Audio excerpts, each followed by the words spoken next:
महाराष्ट्र हा महाराष्ट्र क्रांतिकारांचा महाराष्ट्र आहे। हा महाराष्ट्र 18 पगड जाती आणि 12 बोलतेदार यांनी खऱ्या अर्थाने महाराष्ट्र भारत उभा केलाय। कोणी एकाने महाराष्ट्र उभा नाही केला, कोणी एक जात या महाराष्ट्रासाठी उभी राहिली आणि त्यांनी महाराष्ट्रात वर्चस्व केलं असं नाही आहे। छत्रपती शिवाजीराजे जरी या मातीत आले आणि खऱ्या अर्थाने धर्मासाठी कार्य केलं, पण छत्रपती शिवाजीराजे हे कोणी एका जातीचे राजे नाहीत, हा बहुजनांचा राजा आहे। लक्षात नाही का? छत्रपती शिवाजीराजे हे बहुजनांचा राजा आहे। जे जे संत समाजासाठी आले त्या संतांनी समाजाप्रती कार्य केलं। नंतर काहींनी स्वतःच्या स्वार्थासाठी महापुरुष अडकून घेतले। लक्षात नाही का? ज्यांनी ज्यांनी त्याचे महापुरुषाची संत वाटून घेतले हे न व्हावं याच्यासाठी हे सप्ते आहेत। विठ्ठल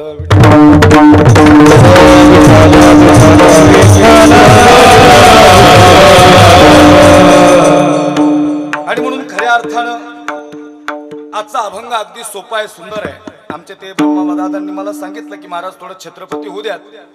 100% छत्रपती मी सांगणारच। माझ्या धाडीकडे तुम्ही सगळे निहार बघताय आल्यापासून। ही दाढी अफजल खानाची नाही बरं का, ही महाराजांच्या मावळ्याची। लक्षात नाही का? अफजल खानाच्या दाढीत आणि आमच्या दाढीत फरक आहे ना, काय ना काहीतरी। तुम्ही म्हणाल महाराज कॅमेरा चालू आहे, एखाद्याचं वाक्य कट केलं झालंच व्हायरल, तर ते एक येडपट आहे तिकडे, ते हैदराबादला बावळाटे, त्याचं नाव नाही घेत तिथं व्यासपीठावर, हैदराबादचं आहे ते। संतोषी महाराज हैदराबादचा आहे तो गडी। तो काय म्हणला, हम घर घर में अफजल पैदा करेंगे।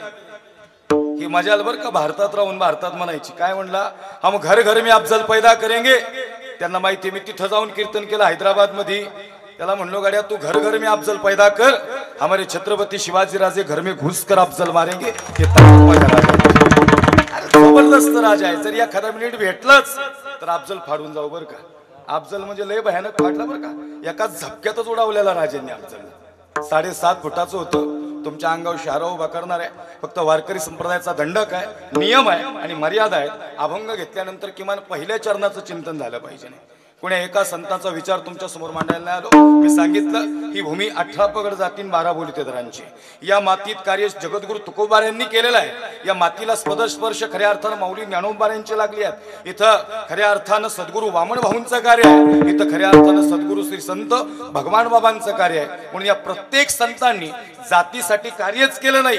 हे प्रत्येक संत कुठं जन्माला आले तर महाराष्ट्राच्या मातीत। विठ्ठल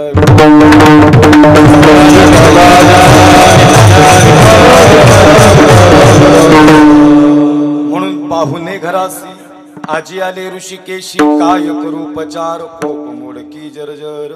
सजल हवा अभंग अगदी सोपा आहे आणि सगळ्यांना समजत असा आहे।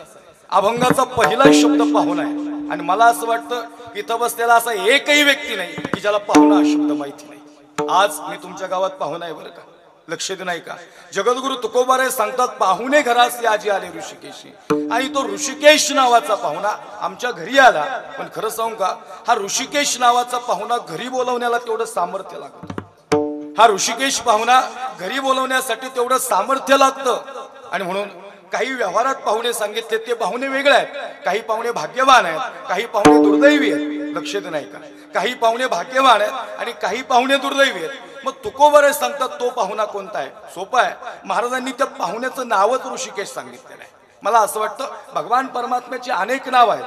अनंत अवतार घेसी भक्ता कारणे, कनवाळू कृपाळू दिना लागी उतरणे, अवताराच्या राशी शंख चक्र गदा पद्म सहित हरी। अनेक अवतार आणि अनेक नाव, त्यातलं अनेक महत्वाचं नाव ऋषिकेश आहे। त्या नावातलंच एक महत्वाचं नाव ऋषिकेश आहे आणि तो ऋषिकेश नावाचा पाहुणा आमच्या घरी आला। तुकोबारे सांगतात पण जगद्गुरु तुकोबारायांना आमचा सर्वसामान्यांचा, शेतकऱ्यांचा, व्यावसायिकांचा, व्यापाऱ्यांचा, जे चांगले एज्युकेटेड आहेत त्यांचा प्रश्न आहे की महाराज हा ऋषिकेश पाहुणा का आमच्या बी घरी येईल का हो? ते सामर्थ्य आमच्यात आहे का? ऐका ऐका, तसं तर माणसांनी संतांच्या सामर्थ्यावर बोट दाखवलं आणि म्हणून संत निर्माण झाले। विठ्ठल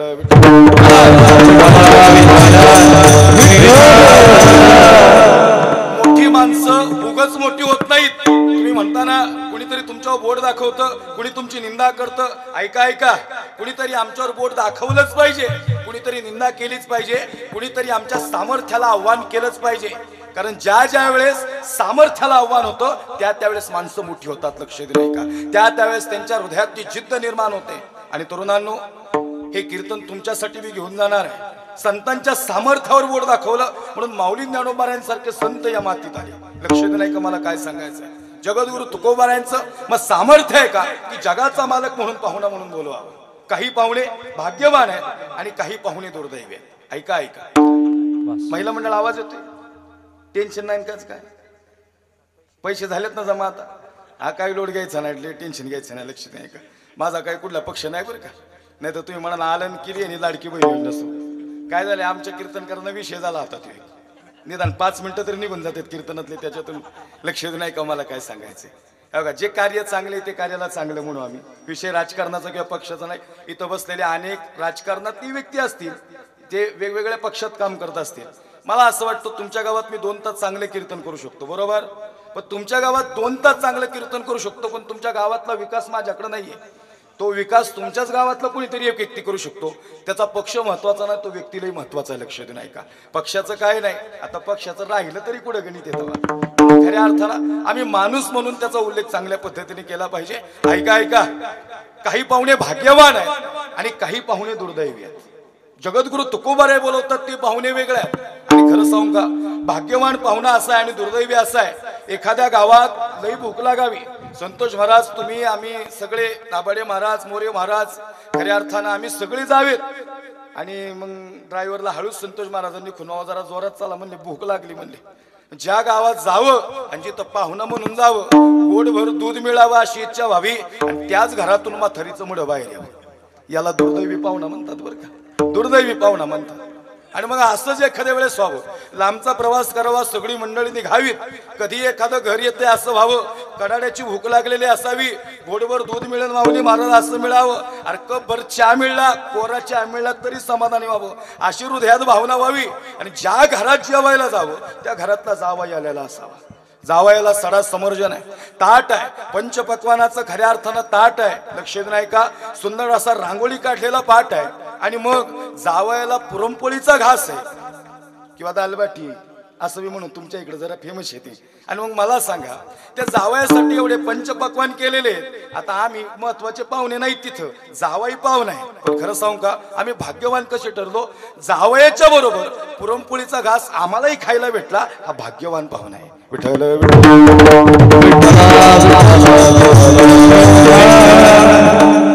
ब्रह्मरसाचे परगुणे अर्जुनाला घेणार नारायणे. महाराज संजय हा भाग्यवान ठरला. हे कुणासाठी केलं, हे अर्जुनासाठी केलं, तर संजय भाग्यवान ठरला. लक्ष देऊ नाही का मला काय सांगायचं. मग काही पाहुणे भाग्य, आणि एक सांगू का, इथं तुम्ही आम्ही बसलोत ना, आपण सगळे पाहुणे. काय वाटतं तुम्हाला, हाय का नाही पाहुणे? पण आपण कुणाची पाहुणे माहिती का?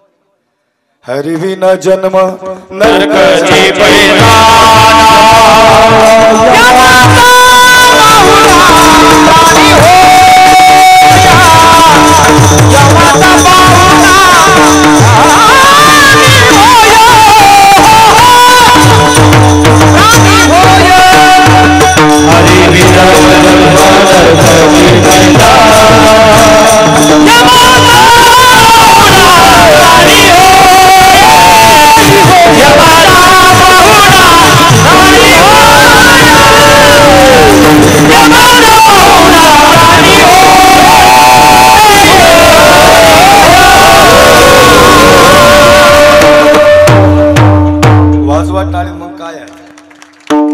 प्रमाण झालं की टाळी वाजून तुम्ही बी मोकळे खेळा, काय लोड घेऊ नका.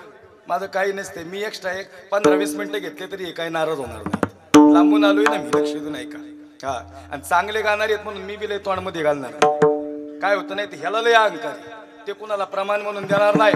पकवाजाचा आवाज कमी, अरे वाजू दे ना पकवाज, घेऊन दे ना चाटला आवाज, घेऊन दे ना तुमला आवाज, उद्या वातावरण. तू आयुष्यभर रगीलगत वागला म्हणून तुझे कार्यक्रम कमी झाले. विठायला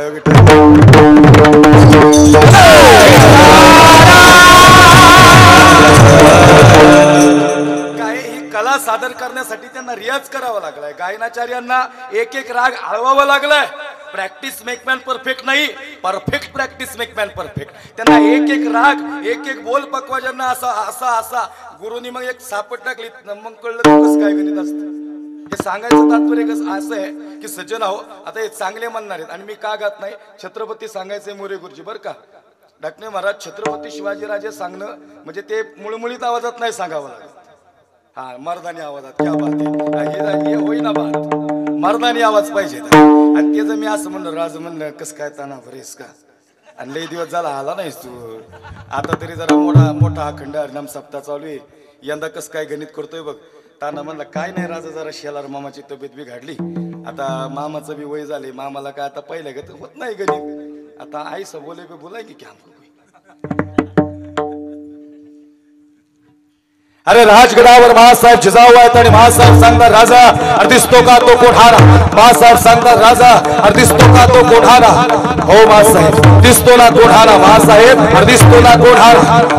महासाहेब सांगतात राजा त्या कोठाऱ्यावर फडकणारे ते दुश्मनांचं निशाण दिसतं का. हो महासाहेब दिसतं ना राजा, तेच आमच्या डोळ्याला जखवा करून जातात. आदरणीय असावी महासाहेब, राजा राजा राजा उतरवा ते दुश्मनांचं निशाण आणि पुन्हा एकदा फडकू द्या हा भगवा त्या कोठाऱ्यावर. राजा या कोठाऱ्यावर सह्याद्रीच्या घरी खुल्यात 18 प्रजाती आणि 12 बोलीदारांना एकत्र घेऊन या स्वराज्याची संकल्पना आणणारा आणि स्वराज्यावर स्वराज्याचे निशाण फडकवणारा जगातला पहिला राजा छत्रपती शिवाजी राजे.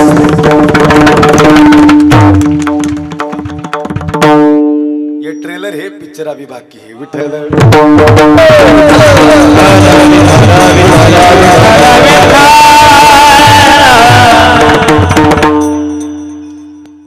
हरिविना जन्म नरकाची पैजाना, यमाचा पाहुणा. आम्ही सगळे बसलोत ना, आम्ही सगळे यमाचे पाहुणे. महाराज काही पाहुणे असे ते यमाचे बी नाहीत बरं का. यमाचे बी नाहीत म्हणजे बघा, कोरोनाच्या काळात चांगली माणसं गेली, पिणारी माणसं गेली नाहीत. नाही कळलं का तुम्हाला अजून, जड नाही जात. कोरोनाच्या काळात चांगली माणसं गेली, पिणारी गेली नाहीत. आपण पाहुणे कोणाचे आहेत, यमाचे. यम कुठल्या दरबारातला आहे, देवाच्या दरबारातला आहे. यम म्हणला गड्या यांना कस काय घेऊन जाऊ, आता नाईटची चिंगाड झाले म्हणले. नाही लक्षात आलं का तुम्हाला, काही पाहुणे यमाचे बी नाहीत, हे बी लय दुर्दैव आहे. आम्हाला पाहुणा तिथपर्यंत आणायचा. मग तुकोबर आहे, अरे तुम्ही पाहुणा सांगता, तुम्ही म्हणता पाहुणे घराशी, तो जगाचा मालक घरी बोलवणं एवढं सोपं आहे का. त्याचं नाव ऋषिकेश आहे, लक्ष दे नाही का, त्याला सामर्थ्य तेवढं लागतं, कुणाचं बी काम नाही ते. नाही तर उद्या तुम्ही वाट्यावर भरताल आणि पाहुणे घराशी आजी आले ऋषिकेश, हे जमणारच नाही. ज्याचं जे सामर्थ्य त्यांनी करावं. मग तुकोबारांचं सामर्थ्य तरी तुकोबार या अभंगाच्या काही चरणात असं व्यक्तमत करतात की मुख शुद्धी तुळशीदळ, तुका म्हणे मी दुर्बळ. मग दुर्बळ आहेत का तुकोबार आहे, जगाच्या मालकाला बोलवतात आणि दुर्बळ मी म्हणतात. नाही नाही, अनुरेणू या थोकडा तुका आकाशा एवढा, तुकाराम तुकाराम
तुकाराम तुकाराम. एखादं वाटलं ती डबल बी घ्या, काही लोड नाही.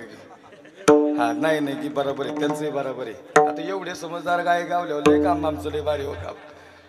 नाम घेता का धन्य तुकोबा समर्थ, जेने केला हा पुरुषार्थ. आणि म्हणून खऱ्या अर्थानं महाराजांचं ते सामर्थ्य की जगाच्या मालकाला बोलवण्याचं. आणि खरं सांगू का, तुकोबाराय येतच नव्हते पहिले म्हणजे मृत्यू लोकात. दादा, जगद्गुरु तुकोबाराय मृत्यू लोकात येतच नव्हते. तुकोबाराने सांगितलं विठोबा, आणि मग देवानं तुकोबांना बोलवलं. हे तुका, अरे तुझ्याकडे काम आहे म्हणले. तुकोबाराय सांगता, देवा येणार नाही मी तुझ्याकडे अजिबात. अरे तू ज्या ज्या वेळेस बोलवतो आणि ज्या ज्या वेळेस काम सांगतो त्यावेळेस अवघड काम सांगतो. देव म्हणतो तुका, अरे तुझं व्यक्तिमत्व जसं आहे, तुला साजेल असं काम नको सांगायला का. देवा एवढा अवघड. ऐक ना तुका, खरंच तुझ्याकडे काम आहे. तुकोबाराय सांगतात, देवा काय करायचं रे. काय नाही तुका, तुला यावेळेस मृत्यू लोकात जायचंय. मृत्यू लोकात म्हणजे मग तर जाणारच नाही देवा. हे तर सगळ्यात अवघड काम आहे. चला चला इकडे लक्ष द्या, माझ्याकडे लक्ष द्यायचं. विठ्ठल विठ्ठल.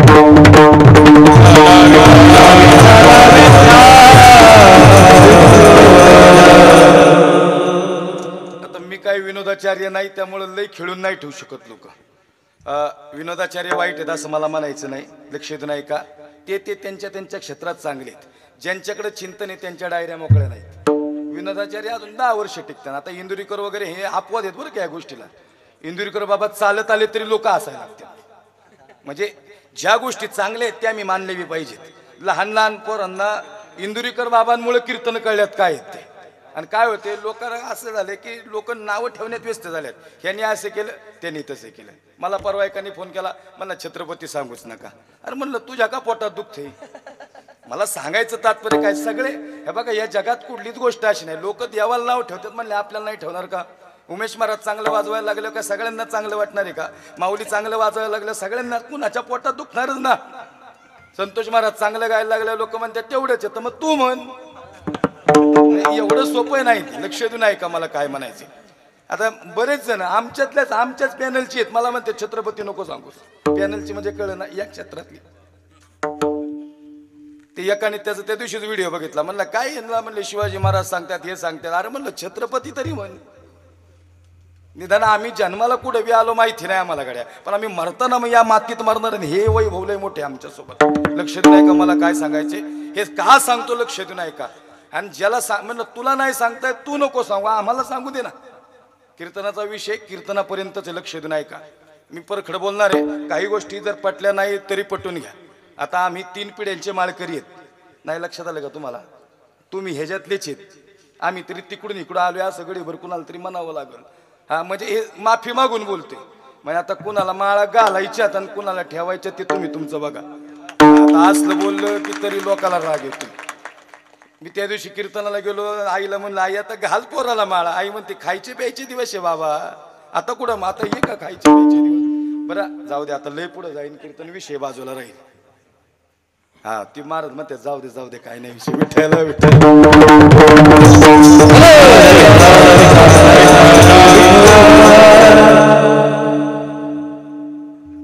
विठोबाने सांगितलं तुला जावं लागेल. तुका म्हणतो देवा जाणार नाही मृत्यू लोकात. ज्या मृत्यू लोकात तुम्हाला पाठवतो ना देवा, त्या मृत्यू लोकातली लोक लय वांगाळ आहेत. वांगाळ कळलं का तुम्हाला. वांगाळ नाही कळलं हो. वांगाळ कळलं का. वांगाळ म्हणजे काय लय लांबचा शब्द नाही. वांगाळ म्हणजे वाईट. आता सांगितलं ना वांगाळाचा शब्द, शब्दाचा अर्थ आधी सांगितला मग शब्द सांगितला. वांगाळ म्हणजे आपल्यातलं पुढे घ्यायला लागलं की आपलीच आपल्याला मागं वाढते, त्याला वांगाळ म्हणतात. आपल्यातलं चांगलं कार्य करायला लागला की आपल्यातल्यांनाच देखवत नाही, त्याला वांगाळ म्हणतात. तुकोबाराय सांगता देवा, अरे तुम्हाला भक्ती परमार्थ साधना तुझं नामस्मरण किती श्रेष्ठ हे सांगायला पाठवशील, पण खरं सांगू का देवा समाज जगू देणार नाही. इथं चांगलं करणाऱ्याला लय अडचणी आहेत देवा. चांगलं कार्य करणार त्याला लोक पहिली मागं वाढणार देवा. अरे ज्या ज्या व्यक्तींनी चांगलं केलंय त्या प्रत्येक व्यक्तीला समाजाने जगू नाही दिलेलं. अरे मला तू पाठवतो जाणार नाही देवा. देव सांगता तुका तुझ्याकडे सामर्थ्य म्हणून तुला पाठवतो. तुकोबाराय सांगतात ऐक देवा हे सगळं खरं आहे, तुम्हाला पाठवतो हे नक्कीच आहे. बघा ज्याच्यात जी कॅपॅसिटी त्यालाच ते काम सांगावं. आई जर रस्त्याने चालली ना, आई बाप दोन्ही लेकरं सोबत असली आणि एखादी पिशवी घ्यायला लावली, ऐका जर 15 वर्षाचं पोरग सोबत असतं ना त्याच्या हातात मोठी पिशवी असते आणि 7-8 वर्षाचं पोरग लेकरू त्याच्या हातात लहान पिशवी असते. हा विचार नाही पडला का. मोठी पिशवी पेलण्याचं कार्य हे सामर्थ्य हे 15 वर्षाच्या पोरात आहे. 7 वर्षाचं 8 वर्षाचं पोरग हे छोटीच पिशवी घेणार आहे. लहान माणसांच्याकडं लई मोठी कामं नसतातच. मोठ्या माणसांकडे जड कामं असतात, लक्ष नाही का हे. आणि म्हणून आम्हाला जर एखादं लईच मोठं दुःख दिलं आणि लईच अडचणी दिल्या ना, आमचं सामर्थ्य बघून आम्हाला अडचणी दिल्यात. अडचणी कुणाला आयऱ्या गायला येतात का, येड्या गाबाळ्याला येतात का अडचणी? ज्याच्याकडे कार्य करण्याची ताकद आहे ना त्याला अडचणी येणार. जर तुम्हाला अडचणी आल्या, तरुणांनो खचायचं नाही. अरे तुमच्याकडे काहीतरी सिद्ध करण्याची क्षमता आहे, तुमच्याकडे उभारी घेण्याची क्षमता आहे, तुम्हाला दाखवून देण्याची क्षमता आहे, म्हणून देवाने तुम्हाला अडचणी दिल्यात. आणि खरं सांगू का, अडचणी देणारा बी तोच आहे आणि परत सुखात आणणारा बी तोच आहे. विठ्ठल विठ्ठल. तुका तुला जावं लागेल, तुकोबर सांगता देवा जाईल बर का. ऐका आई, पण दोन गोष्टी देवा तुला द्याव्या लागतील. एक तर मी जाईल, देशील का सांग देवा. देवानं सांगितलं तुका अरे मागतो कुणाला, पोसितो जगा असे एकलाची, विश्वंभर नाव आहे माझं. हे तुका वृक्षाची पाने हाले ज्याची सत्ता, राहिली हंता मग कोठे, गतीर भरता प्रभू साक्षी निवासम, शरणम सुयत्य प्रभवम प्रलयम, स्थानम निधानम विजमयम, पर्वती वैसाकन संडावी, समुद्र रेखा न ओलंडावी, पृथ्वी या भूते वहावी. माग तुका काय हवंय. महत्वाचा मुद्दा सांगतोय, या अभंगाची पूर्वपीठिका आहे. तुकोबाराय सांगता देवा दोन गोष्टी दे. एक, मृत्यू लोकात गेल्यावर मला मरण देऊ नको. एक, आणि जर या मृत्यू लोकात गेल्यानंतर तुझं नाम किती श्रेष्ठ आहे, तुझी भक्ती किती श्रेष्ठ आहे, तुझा परमार्थ किती श्रेष्ठ आहे, हे जर समाजाला सांगायला लागलोच आणि जर समाजाने त्रास दिला आणि जर अंती मला त्रास सहन नाही ना झाला, हे विठोबा अरे मुराळी म्हणून तुम्हाला घ्यायला आला पाहिजेस. कळलं का? मुराळी मुराळी कळला, मुराळी कळला नाही कळला, मुराळी इकडं मुराळी, मुराळी कळला का? तुम्हाला नाही कळणार होईल मग मुराळी आई. अरे तुमच्या हृदयातला विषय मुराळी. देव सांगतात तुका काय म्हणला, तुका म्हणतो देवा तू मुराळी म्हणून मला घ्यायला आला पाहिजेस. लक्ष देऊ नाही का आई, तुम्हाला मुराळी म्हणजे परफेक्ट हो, तुमच्या हृदयातला विषय. या जगाच्या पाठीवर काही ठळक प्रेम आहेत, त्यात लेकीचं आणि बापाचं प्रेम आहे. लक्ष देऊ नाही का? ज्या दिवशी बाई लेक म्हणती बाबा मैत्रिणीचं लय मोठ्या कार्यालयात लग्न झालं, बाप म्हणतो बाई कशापायी काळजी करते ग. तसं नाव लय मोठं कार्यालय होतं, गुलाबजामचं जेवण होतं आणि 50,000ची साडी मैत्रिणी अंगावर घातलेली. मग थेऱ्याचे डोळे भरून आले. बाप म्हणतो रुपये नाही ग खिशात, लय कर्ज बाजारी झालोय, पिकाला भाव बी नाही, पण तू काळजी करू नको पुरी, लय मोठं लगीन करीन तुझं. पोरगी म्हणते बाबा हे शक्य आहे का? नाही नाही अरे शक्य आहे, तू काय काळजी करते. खरं सांगू का, हे या जगाच्या पाठीवर ठळक प्रेम आहे. मुराळी सांगतोय जेवढा मुराळी तुम्हाला कळन ना तेवढ्या घडी आम्हाला कदाचित कळणार नाही.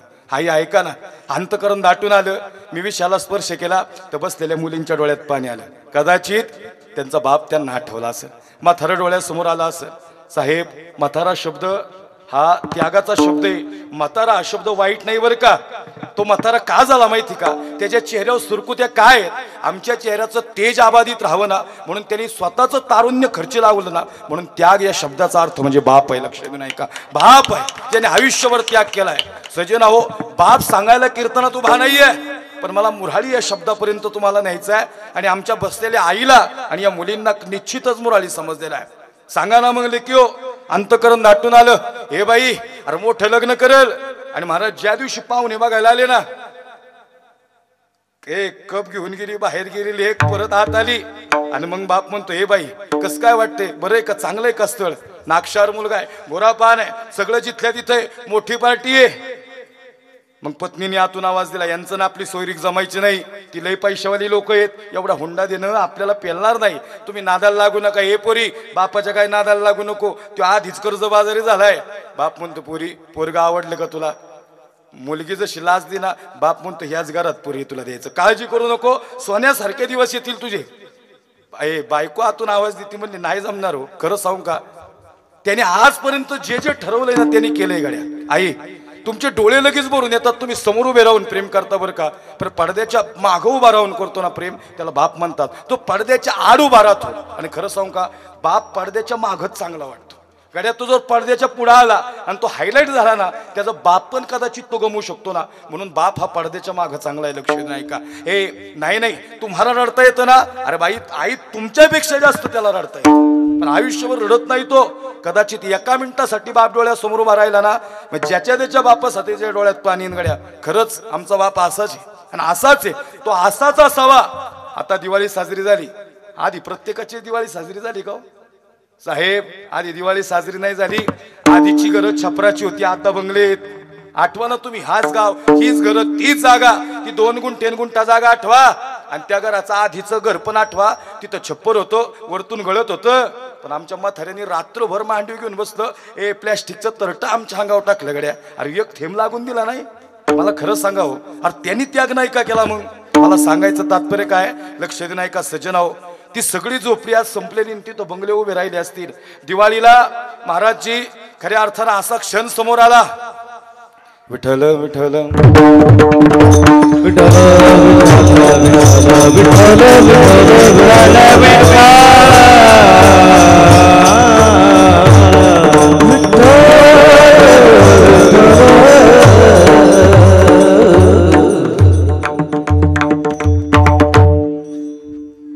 आता दिवाळी चालू आहे, पण इथले 70% लोक अशी आहेत, त्यांच्या आधीची दिवाळी जर आठवलीत ना मग डोळ्यात पाणी. अशा मोठ्या मोठ्या माळा लावल्या आणि त्या माळातून निघालेले फुसके, निघलेले फटाकडे जे बाहेर पडले ना, ते आम्ही वाजवायला गेलो संतोषी महाराज.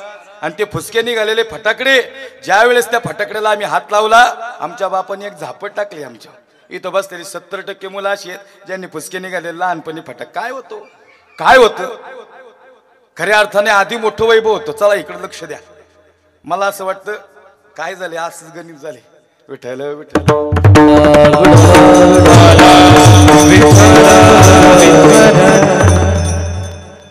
हे सांगायचं तात्पर्य असं आहे, बाप म्हणतो ए बाई काळजी करू नको, ह्याच घरात तुला द्यायचं बरं का. ए खरंच कष्ट केलं बरं का त्यांनी, मोठं लग्न केलं लेकीचं. ए आई गुलाबजामचं जेवण होतं लग्नामध्ये, 50,000ची साडी पुरीच्या अंगावर होती. पुरीची नजर भिरभिर भिरभिर भिरभिर करत होती. मैत्रीण म्हणते अरे कशा पाय रडती, फोटोत तरी नीट बघ. पुरगी म्हणते काय नाही ग, बाप दिसाना लग्न ठरल्यापासून लई एडा पिसा झालाय, लई लई कष्ट केले त्यांनी आयुष्यभर. ए बाई तू लग्नाकडे लक्ष दे ग, बाप हसलच की इथं कुठं तरी. हळूच पुरगी म्हणते माय अरे बाप दिसत नाही ग. बाई आई म्हणती बाई अरे तुझं लग्न ठरल्यापासून नीट जेवला तरी आहे ग. अरे तू इच्छा दाखवली ना 50,000ची साडी, पुरी 50,000ची साडी तुझ्या अंगावर आहे. लई मोठं लग्न केलंय, त्या कमानीत सगळ्यांच्या सोबत येतो, सगळ्यांच्या हातात हात देतो. कस काय लग्न झालं विचारतो. काही पाहुणा एवढा डांबराटे, तो लग्नाला गेल्या म्हणतो बाजीत मीठ कमी होतं, खायला गेलता वैर तो मीठ कमी होतं. अरे त्याने आयुष्याची शिदोरी वत्तीन तिथं, काही नाही ठेवलं त्यांनी त्याच्याजवळ. पोराचं शिक्षण मोठं होतं, पण लिकीचं लग्न हे जगाच्या पाठीवर ठळक प्रेम आहे लिकीचं आणि बापाचं. का मी एक बाप आहे आणि मला लेक आहे या अनुषंगानं बोलतोय बरं का. मी तुम्हाला बाप मांडत नाही, पण मला तुम्हाला मुराळी सांगायचं आहे. मी अगदी 5 ते 7 मिनिटात 10 मिनिटात पहिल्या चरणावर येणार आहे. एकाच चरणाचा विचार करून खऱ्या अर्थानं थोडं पुढे जाणार आहे. लक्ष देऊ नाही का मला काय सांगायचंय. हृदय भरून आलं. लेकीची नजर मात्र लग्नातून थांबाना बरं का. बापाला शोधायला लागली. ए आयुष्यभर कधीच रडला नाही बरं का, कधीच रडला नाही. बाप साठवितो अश्रू फक्त एका क्षणासाठी. आई जन्मभराची रडतो लेक जाताना सासरी. ज्या दिवशी लेक सासरी निघाली ना गड्या, त्या दिवशी जावयाच्या पाय त्यांनी आधी धरल्यात. जावय बापू काळजाचा तुकडा काढून दिला बरं का. अजून 2 बोट बी लावली नाहीत. काय चुकलं तर आम्हाला फोन करा. पुरी गेल्यानंतर एक फोन कर बरं का, खुशाली कळव. इथं बसलेल्या सगळ्या लेकींना सॅल्यूट आहे. ए इथं बसलेल्या सगळ्या लेकींना सॅल्यूट आहे गड्या. लई सासूरवास होता तुम्हाला, लई त्रास होता तुम्हाला. सासू तुमची लई भयंकर, सासरा भयंकर, नवरा रागीट. या सगळ्या गोष्टीत तुम्ही संयम लई ठेवला. या रणरागिणींना मानलं पाहिजे. आणि खरं सांगू का, त्या अवस्थेत खऱ्या अर्थानं बापाचा फोन आला. एकट्या रडत होत्या तुम्ही खोलीत बसून, आणि तरी तुम्ही आवाज रोखला, हुंदका रोखला आणि बापाला सांगितलं बाबा अहो लई सोन्यासारखी माणसं येतो. खरं सांगू का, ज्यांच्या ज्यांच्या मुखातून हे शब्द निघले ना, त्या सगळ्या लेकींचा संसार आज सगळ्यात भारी झाला गड्या. लई मोठा संसार झालाय त्यांचा आज. खऱ्या अर्थानं आज त्यांना काहीच कमी नाही. लक्ष दे नाही का, अंतकरण दाटून आलं आणि लेकीचं मोठं लग्न बापाने केलं. लेक गेली सासराकडं. ए भाकरी थापत बसली.